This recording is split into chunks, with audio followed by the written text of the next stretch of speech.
Michael was having a very troubled day because he began thinking of all the lost people in the world and he didn't know how to save them. Then suddenly, a book appeared in front of Michael.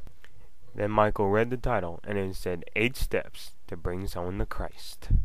Michael was just naturally curious about this book, so he opened it up and began looking at it and began reading the first rule, which said that he had to find someone to bring to Christ.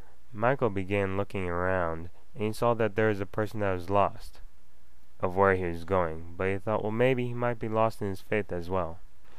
Come on over here, said Michael. I want to talk to you.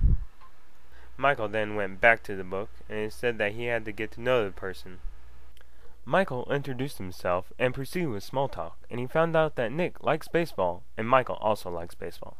Michael, being excited about what was all going on, he went back to the book and read step 3, and it said that he had to figure out whether Nick had a personal relationship with Christ. Mike then turned to Nick and asked him if he knew who Jesus was, and Nick, still being excited about baseball, thought he might have played for the Dodgers. Michael then went back to the book to see how he could help Nick, and it said that he had to get a Bible. Michael then looked around to find a Bible, and he couldn't find a Bible. Then suddenly, a Bible appeared. Ding! He went back to the book, and it said that he had to read passages from John. Michael then opened the Bible to John, and they both began reading the passages, and Nick liked what John had to say, and he asked Michael how he too can be saved. Michael, wondering that himself, went back to the book, and it said that they had to pray the sinner's prayer.